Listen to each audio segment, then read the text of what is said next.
ఇక్కడ వీళ్ళతో అర్పిస్తా మన బాలయ్య బాబు గారు అలాగే బోయపాటి గారు తమన్ గారి కాంబినేషన్ హర హర మహాదేవ్ హర హర మహాదేవ్ హర హర మహాదేవ్ జై బాలయ్య జై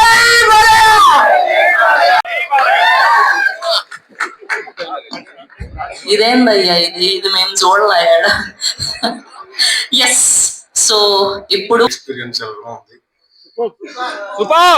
ఇది అంటే కథ విన్నాక ప్రొడక్షన్ డిజైనింగ్ అది దాని గురించి డిస్కషన్ జరుగుతున్నప్పుడు బోయపాటి గారు చెప్తున్నప్పుడు దీనికి ఉన్న స్కేల్ కి లొకేషన్స్ కి ల్యాండ్స్కేప్స్ కి 3Dలో చేస్తే ఎక్స్పీరియన్స్ బ్రహ్మాండంగా ఉంటుంది. ఒక ఎన్హాన్స్డ్ ఎక్స్పీరియన్స్ ఆడియన్స్ కి ఇవ్వాలి అని 3Dలో చేస్తే బాగుంటుంది అనుకుని డిసైడ్ చేసుకున్నాం.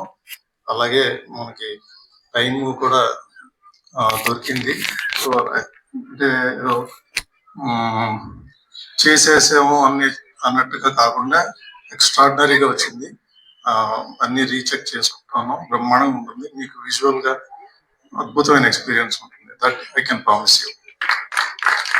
Sir we have one question. So నేను ముంబైలో స్టార్ట్ చేశారు ప్రమోషన్స్. అక్కడ మేము రీల్స్ లో సోషల్ మీడియాలో అంతా చూసాం, బ్రహ్మాండంగా ఉన్నింది.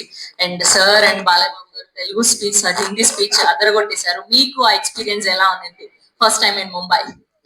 బాగుంది. అందరికి ఇప్పుడు మనకి ఇక్కడ హైదరాబాద్ అట్లాగో అక్కడ ముంబై అందరికి డ్రీమ్ ఫిల్మ్ మేకర్స్ కి. సో అక్కడ నుంచి స్టార్ట్ చేయడం డెఫినెట్ గా good experience. We are glad that we started from there. మీలో ఎంతమంది అఖండ 2 తాండవం సినిమా కోసం ఎదురు చూస్తున్నారో కింద కామెంట్ సెక్షన్లో కామెంట్ చేయండి. మీరు అఖండ 2 తాండవ సాంగ్ ఇప్పటికే విన్నట్లయితే ఎలా ఉందో కింద కామెంట్ సెక్షన్లో కామెంట్ చేయండి. Please subscribe to my channel అండి. Thank you so much for watching.